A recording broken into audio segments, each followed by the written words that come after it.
A paz de Cristo para todo o povo de Deus.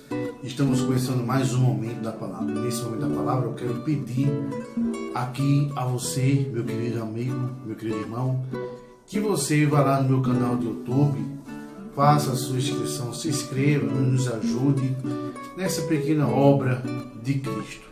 E se você quer me seguir no Instagram, está passando aqui na tela do vídeo o meu Instagram. Você que deseja me seguir, vá lá, me siga. E que Deus nos abençoe em nome de Jesus. Vamos começar hoje com o tema. Meus queridos amados irmãos, vamos começar com o tema hoje, as 3 experiências do discípulo. E a primeira experiência que nós vamos citar hoje é o barco.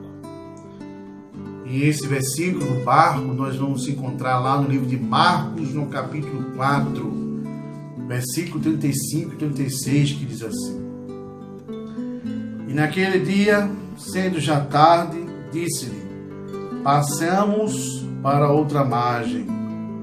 E eles, deixando a multidão, o levaram consigo, assim como estava no barco, e havia também com eles outros barquinhos. Meus queridos amados irmãos, veja que aqui começa a experiência, o início do caminho do discípulo com Cristo. Então, o primeiro ponto é o caminho do começo do discípulo com Cristo. Nós acabamos de ler, vamos ver uma passagem muito interessante. Aqui começa a trajetória do caminho do discípulo a seguir Jesus, que no caso é o caminho de Jesus. Por quê? Porque Jesus, no capítulo 3, no versículo 13 do livro de Marcos, Jesus convida o discípulo para quê? Para seguir. Jesus levanta 12 discípulos para fazer a obra com ele. E aqui, nesse versículo 35, Jesus ele convida o discípulo para o quê? Para outra margem, que era o quê? Era o caminho de Cristo. A partir daquele momento, o discípulo já não tinha mais a sua direção. A direção era de quem? Era de Jesus. Então, vamos falar hoje nesse primeiro ponto, o caminho de Cristo, a direção de Cristo, o caminho e direção. Nós aceitamos a Cristo, mas a partir do momento que nós aceitamos a Cristo, nós não temos que ter a nossa direção. Nós temos que ter a direção de Cristo, o caminho de Cristo. Cristo nos chama. E quem é o nosso piloto? Quem é a nossa direção? Quem é a sua direção? Quem é a minha direção? É Jesus. A partir do momento que nós se convertemos a Cristo, temos que ter a direção de Jesus. E quando nós não temos a direção de Jesus, sabe o que acontece? Nós vamos errar, nós vamos falhar, nós vamos enfraquecer, nós vamos chegar num estado que nós vamos se arrepender pelos nossos atos. Sabe por quê? Porque você não seguiu a direção de Jesus. Porque eu não segui a direção de Jesus. E nós vamos cair em situações difíceis. Nós vamos cair em cilada e em situações difíceis e vamos querer sair. E muitas vezes que quando a gente entra em situações difíceis, nós começamos a culpar a Deus e a Jesus. Mas não é isso. Não é desse jeito. É porque nós seguimos a nossa direção. Porque se você seguir a direção de Deus, com certeza você não vai entrar em caminho difícil. Então, o primeiro ponto dessa experiência dos discípulos, que é o barco, é seguindo o caminho de Cristo. Vamos ver o segundo ponto desse texto, que é o ponto do versículo 36, que diz que o barco de Cristo, o barco era pequeno. Havia muitos discípulos naquele barco. Os discípulos estavam ali, Jesus estava ali, e o barco realmente era pequeno. Não tinha tanto espaço. E o que isso quer dizer? Que como o barco de Cristo é pequeno, o caminho de Cristo é estreito. E nós vamos ver, como referência, vamos ler aqui no livro de Mateus, no capítulo 7, e o versículo 13, que diz assim: porque estreita é a porta e apertado é o caminho que conduz para a vida eterna, e são poucos os que acertam com ela. Então, o caminho que leva à vida eterna, que é Cristo, é estreito, não é espaçoso, como se diz no versículo anterior desse mesmo capítulo aqui de Mateus, que o caminho da perdição é espaçoso, mas o caminho de Cristo é o que? É estreito. Então, esse estreito também era no barco. O barco estava estreito para os discípulos e para Jesus. O que isso quer nos dizer? Que é o primeiro ponto. O caminho de Cristo é estreito, que significa o barco pequeno.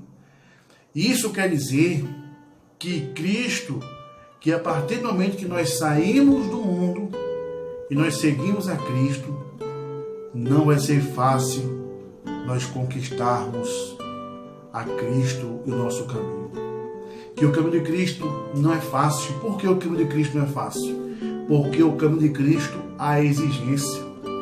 Porque o caminho de Jesus tem ordem, tem exigência, tem ordem, tem mudança de vida, mudança de caráter, mudança de personalidade. Então, há uma exigência. Jesus exige.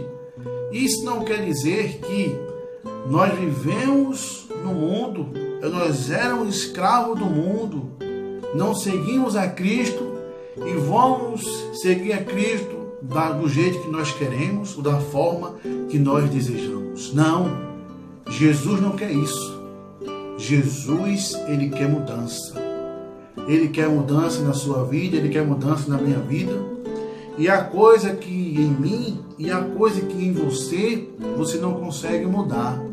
Mas Jesus consegue mudar. Então, para Jesus mudar, o caminho qual é? É o caminho de Cristo.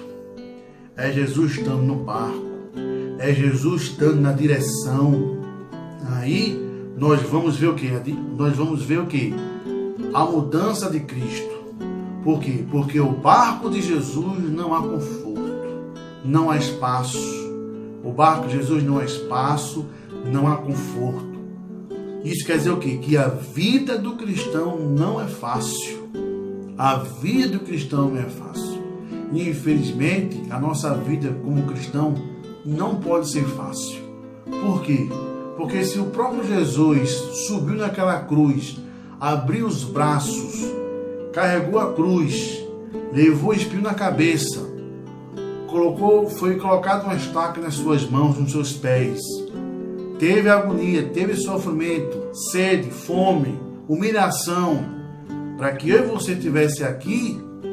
Isso quer dizer o quê? Que quando a gente se converter, também não pode ser fácil. Por quê? Porque o reino de Deus é coisa boa.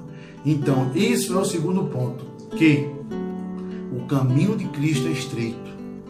E se você quer seguir a Cristo, e se você quer ter o reino de Cristo, tem que passar por esse caminho estreito. O que a gente pode ter, que é o terceiro ponto, que é Deus tem um propósito na vida de cada um. Nós podemos ver nesse tema, nesse terceiro ponto, no versículo 36, no finalzinho, quando a Bíblia diz que havia outros barcos que estavam seguindo a Jesus. Havia outros barcos, mas tudo indica que aqueles barcos que havia seguindo a Jesus, que está falando aqui no texto 36, que você está vendo aí na tela, pode dar uma olhadinha nesse texto aí. Então, falando aí nesse texto que está olhando na tela, veja que está falando que havia também outros barcos com eles. Não estava só eles no mar. Mas, porém, tudo indica que quando houve a tempestade, aqueles outros barcos não estavam na tempestade. A tempestade era só para os discípulos. O vento afastou os barcos que haviam seguindo os discípulos e ficou quem? Jesus e o discípulo no barco. E quando Jesus e o discípulo ficaram no barco, isso quer dizer o quê? Que aquela tempestade era só para o discípulo. E esse é o terceiro ponto. Deus, ele tem um propósito na vida de cada um diferente. Você pode questionar porque você sofre tanto tempestade. Você sofre tempestade mais do que alguns. Outros sofrem menos, outros sofrem mais. Por quê? Porque na vida de cada um Deus tem um propósito. O discípulo podia questionar Jesus: Senhor, os barcos que estavam nos seguindo não estão mais aqui. Só estamos aqui dentro desse mar. Só a tempestade só está aqui onde nós estamos. Por que, Senhor? Com certeza os discípulos perguntaram a Jesus. E Jesus ia dizer ao discípulo: por quê? Porque o propósito é com vocês, não é com ele. Então, você não pode querer seguir a sua vida de acordo com a vida dos outros. Você não pode. Você tem que seguir a sua vida, com o propósito de Deus. Qual é o propósito que Deus tem na sua vida? Você sabe qual é o propósito? Então, se você sabe, siga o propósito de Deus. Aceite o propósito de Deus. Cada um tem uma cruz, vamos dizer, para levar. De alguns são pesadas, de outras são maneiras, de outros são muito mais difíceis. Então, cada um de nós temos uma missão. Deus tem um propósito na vida de cada um. Não é igual. Então, que nós não podemos espelhar a vida dos outros na minha vida. Não, Deus tem um propósito na minha vida diferente. Como também Deus tem um propósito na vida diferente dos outros. Amém? Então, que você venha seguir e aceitar o propósito de Deus. Nesse momento da palavra, eu quero aqui dizer para você, no finalzinho desse vídeo, vá lá no meu canal do YouTube, dê o link lá, dê o ok, se inscreva, me ajude. E se você quiser esse vídeo, que você possa também compartilhar com outras pessoas. Amém? Que Deus abençoe e Deus continue te abençoando